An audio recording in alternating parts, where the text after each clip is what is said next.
Chers amis de TV Liberté, pour cette rubrique de défense du patrimoine, nous avons invité quelqu'un qui nous fait un bien fou, qui s'appelle Max Montgomery. Bonjour monsieur. Bonjour Anne. Vous avez eu l'idée de créer l'histoire du soir. Voilà, alors ça c'est... Qu'est-ce que c'est que l'histoire du soir? Comment c'est arrivé? C'est que nous sommes aperçus qu'en faisant l'école à la maison, les parents manquent quand même beaucoup de support. Alors, on trouve des livres, il y a des choses pour les enfants pour raconter l'histoire. Oui. Mais de manière générale, même si vous prenez très bons ouvrages scolaires d'histoire, c'est en général relativement survolé.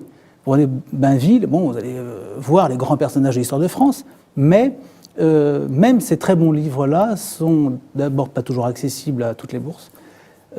Quoique, on peut trouver par occasion sur Internet. On arrive à trouver, si on veut vraiment. Mais enfin, les histoires ne sont pas toujours très développées. Alors on s'est dit, le soir, pourquoi est-ce qu'on ne raconterait pas aux enfants une très belle histoire, soit une histoire authentique, historique, d'un grand personnage de l'histoire, notamment française, on peut commencer comme ça, soit une histoire à raconter. Et cette histoire arriverait sur le téléphone, chaque soir, à l'heure du coucher, ou sur la tablette, ou sur l'appareil que vous avez, et vous pouvez raconter vous-même cette histoire à l'enfant. Vous allez la lire. Et le fait de lui lire à haute voix, parce qu'il y a aussi l'art du conteur qui va jouer. Parce que vous proposez deux choses. Vous proposez le texte écrit sur l'écran, mais vous proposez aussi votre version lue. Alors, il y a le texte écrit que les parents peuvent lire, que l'enfant peut lire d'ailleurs, parce que le texte est adapté à sa classe d'âge.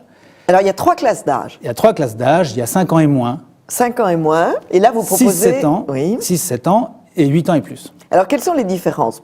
Ce sont des âges très nets. Oui, bien sûr. Il y a là vraiment des paliers dans la compréhension d'un texte, du vocabulaire, dans la tournure des phrases, etc. Oui. Donc on fait très attention à avoir une narration qui soit compréhensible, perceptible pour les enfants. Toujours en cherchant à le hisser un petit peu. Parce donc avant 5 ans, ce sont des histoires principalement d'animaux.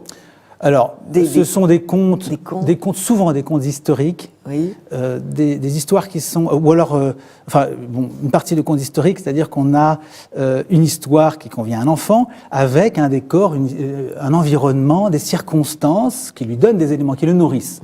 C'est pas le néant complet. Voilà. Et je fais une parenthèse, vous savez très bien que la littérature enfantine, aujourd'hui, que vous avez trouvé dans le commerce, c'est la vacuité absolue. Donc vous avez la sorcière sur sa mobilette. C'est le degré zéro. C'est nul. Quand ça n'est pas, néfaste, et toxique. Bon. Donc, vous savez que je viens de découvrir dans une librairie un livre. Je ne veux plus être une petite fille sage. Et alors, la petite fille énumère tout ce qu'elle va faire pour ressembler à un garçon. Donc, elle ne va pas se coiffer, elle ne va pas se laver, elle ne va plus dire bonjour, ni merci, elle va se transformer en petite barbare. Mais il y a bien pire que ça encore. Donc, sur le site, je mets un lien vers une page qui présente 50 bouquins à ne surtout pas acheter aux enfants.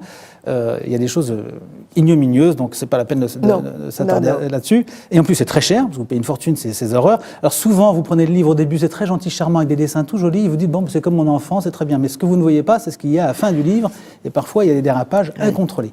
Donc, on raconte une belle histoire, et si possible, une histoire qui nourrisse l'enfant avec des éléments dont il pourra faire quelque chose plus tard. C'est-à-dire qu'on va lui parler de choses que nous connaissons notre génération, et puis des choses même que notre génération ne connaît pas très bien. Donc on va lui parler du chevalier Bayard, on va lui parler de Du Guesclin, on va lui parler de Jeanne d'Arc, on va lui parler de Saint-Louis, et puis on va aller voir des personnages peut-être un peu moins connus, mais on va lui parler de la Pérouse, de Magellan, de Bougainville, et puis plus loin dans l'histoire, on ira fréquenter Spartacus, et puis qu'est-ce qui s'est passé lors des guerres puniques? Et qu'est-ce que c'est que ces histoires de guerre entre Sparte et Athènes, et puis Carthage, et puis... Alors ça, c'est pour les plus de 8 ans. Alors ça, c'est pour les plus âgés, effectivement. Enfin, c'est pour les... On commence 6-7 ans déjà, on peut commencer à leur en parler, plus de 8 ans, on leur parle. Voilà, et puis, le roi de France, et puis quelques rois d'Angleterre. Enfin, voilà, on s'intéresse vraiment à des personnages qui ont existé et qui donnent à l'enfant des repères, des exemples de courage, d'abnégation, de vertu. Oui, vous êtes dans la géographie, vous n'êtes pas dans la biographie décapante comme font les Anglais. Vous êtes dans la géographie, vous célébrez un personnage. Absolument. On s'intéresse à un grand personnage de l'histoire, des grandes figures ou des événements, des séries d'événements qu'on ne peut pas manquer. Et qu'un enfant d'il y a 50, 60 ans connaissait ou il en avait entendu parler. Pourquoi? L'enfant a besoin d'admirer? C'est pas que l'enfant a besoin d'admirer, c'est que il est extrêmement fréquent que les jeunes arrivent à un âge de désespérance où ils se trouvent dans une situation où ils ne trouvent pas de solution. Et la plupart du temps, l'individu se dit qu'il est seul au monde dans une situation qui est exécrable et insoutenable, etc. S'il apprend que 100 millions de personnes ont vécu ça avant lui et qu'ils ont trouvé des tas de réponses formidables, eh bien, évidemment, ça va changer complètement les choses. Donc s'il a déjà dans son esprit cette structure et cette culture, il ne désespérera pas de se retrouver au fond du trou ou dans des situations très difficiles, quelles qu'elles soient. Donc en fait, la culture nourrit, renforce... voilà. Vous dites carrément que le nombre de suicides qui va croissant chez nos adolescents... C'est lié de très près à une ignorance. Est un manque de culture. Bien sûr. Manque d'amour, manque d'ignorance. Un manque d'amour, bien sûr, d'abord. C'est les deux. Voilà. Là, vous pouvez donner les deux. Quand vous racontez une belle histoire à votre enfant, vous lui transmettez d'abord votre amour directement, dans votre voix, dans votre manière de parler, vous transmettez des tas de choses, vous êtes présente ou présent, et puis vous donnez également des exemples historiques, pas forcément des saints d'ailleurs, mais il y a des personnages, je raconte Garibaldi. Garibaldi, d'aucuns s'écrieront, mon Dieu, c'est un franc-maçon, etc. Mais on ne s'intéresse pas aux défauts et aux travers des personnages, mais à ce qu'ils ont réussi d'extraordinaire. Oui. Garibaldi, quand même, c'est un monsieur qui a fait sauter 2 fois son propre bateau, qui est rentré 12 fois au pays en se jurant que plus jamais il ne ferait de politique, et qui est reparti 12 fois se battre en Amérique du Sud, en Amérique du Nord. Enfin, il a failli être général en Amérique du Nord, en France, etc. Oui. Enfin, ce sont des personnages qui sont passionnants à raconter aux enfants. Passionnants. Oui.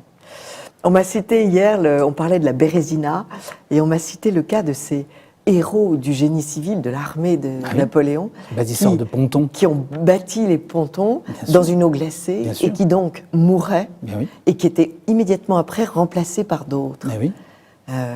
J'ai trouvé que c'était mais d'histoire extraordinaire, un acte héroïque absolument c'est magnifique. Je raconte l'histoire d'un jeune Russe dont personne ne garde la mémoire, mais qui se trouvait dans un sous-marin nucléaire qui a connu une grave fuite, et le capitaine a demandé à l'équipage qu'un volontaire se présente pour aller fermer une vanne, sachant qu'il mourrait, il fondrait sur place pratiquement.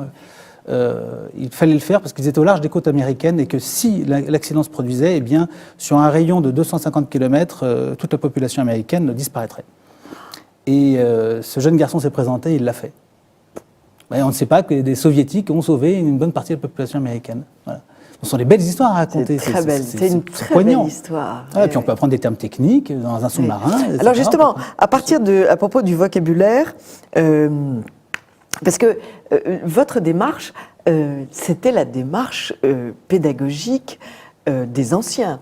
Vous trouvez je cherche beaucoup les livres anciens, vous trouvez beaucoup de ce genre de petits livres qui s'appellent l'enfance des héros, pour expliquer comment un homme devient héros. Au début du siècle, il y avait des livres qui racontaient, dans un vocabulaire qui évidemment maintenant n'est plus accessible à nos enfants. Alors vous expliquez, vous employez toujours des mots sophistiqués, mais vous expliquez tout de suite le mot. Alors, dans le cours je crois qu'il y a, alors c'est pour revenir au propos du départ, vous pouvez trouver encore de très bons livres, et en particulier des livres imprimés, édités au XIXe siècle. Le problème, c'est que la phrase, la tournure, le vocabulaire, ça va être un peu difficile. C'est pas accessible Alors il va falloir faire de la paraphrase en permanence. Absolument. En disant, et ça peut casser le style. Alors ça peut être très intéressant, peut-être un peu plus tard, c'est-à-dire 12, 13, 14 ans, de lire ces livres-là, parce que... Pourquoi est-ce que ça vaut la peine ? Parce que ces textes sont pleins de symboles, en réalité, qui sont extrêmement importants. Et ce sont des symboles qu'on a supprimés, qu'on a expurgés de la littérature enfantine moderne. Aujourd'hui, on fait du n'importe quoi, mais il y avait véritablement du sens. Donc ce qui est intéressant, c'est de récupérer ce sens profond qu'il y a dans les contes de notre enfance. Il y a des significations très profondes, très intéressantes, et les replacer dans des histoires qui portent toujours ces symboles, donc, avec une narration qui soit compréhensible pour l'enfant. Vous dites qu'il y a des mots et des idées interdites aujourd'hui dans les livres. Ça fait déjà un bon moment. Vous savez que dans les années 80, on a expurgé les bibliothèques de France de tas d'auteurs. On a supprimé des tas d'auteurs, tous ceux qui étaient considérés comme... trop chrétiens, Daudet, des personnages de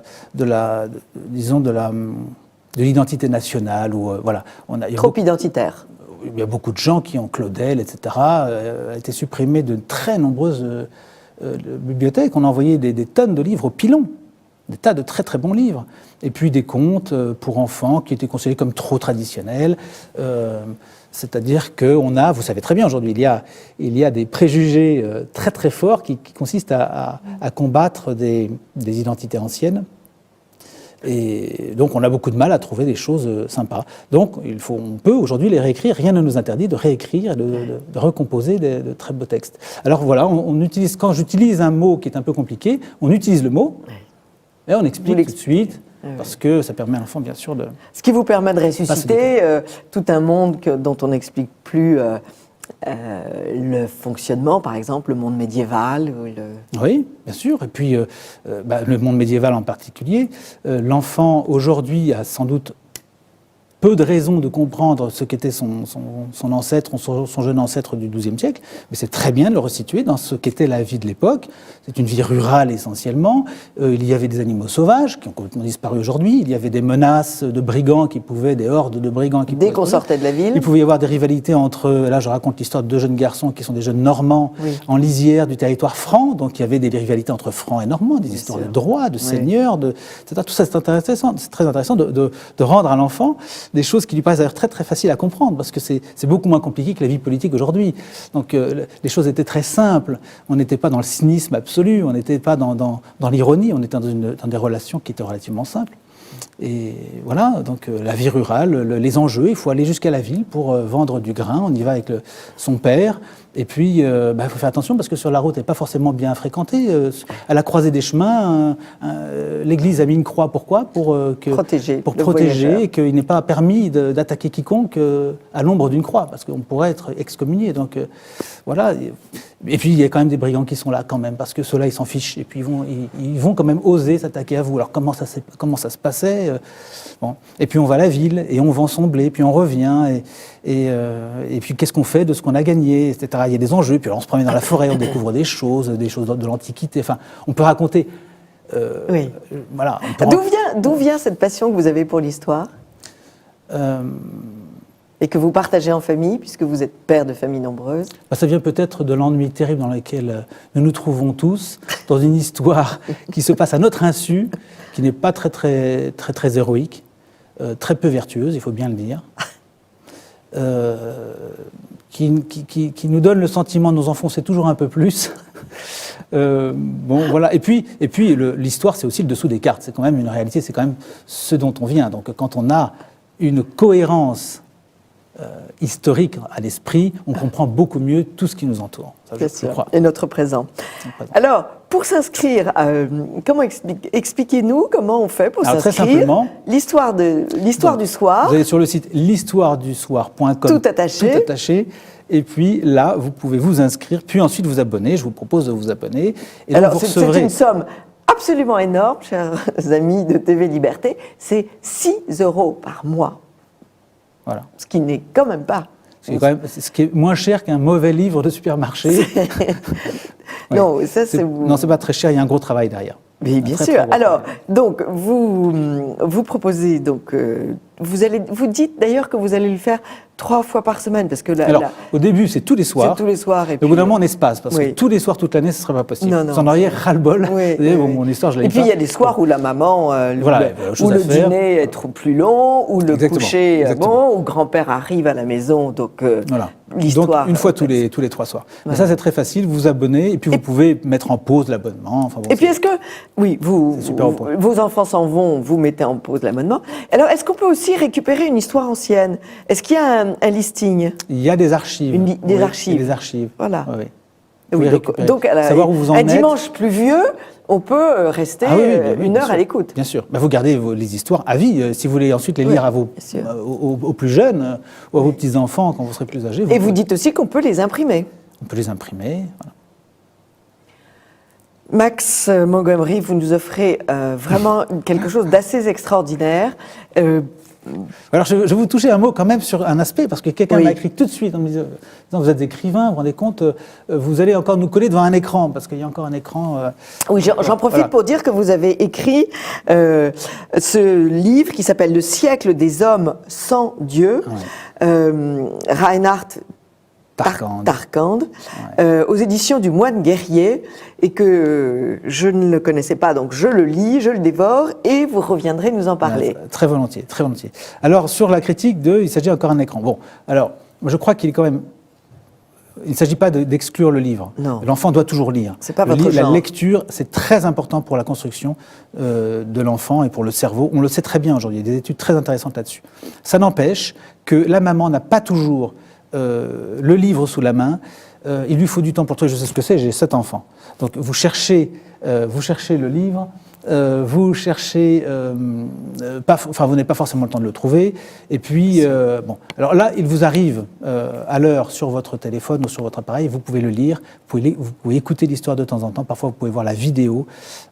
C'est un moyen qui ne durera pas tout le temps, c'est une période de la vie de l'enfant. Il y a une très jolie scène sur votre site. On voit votre femme, 2 petits-enfants en bas âge. Il y en a un qui se love contre elle, c'est absolument inouï. Il est dans ses bras comme dans un berceau et elle tient donc cet appareil de téléphone et on imagine que le son sort. Voilà. Et les 2 petits garçons écoutent et c'est très très joli. Merci.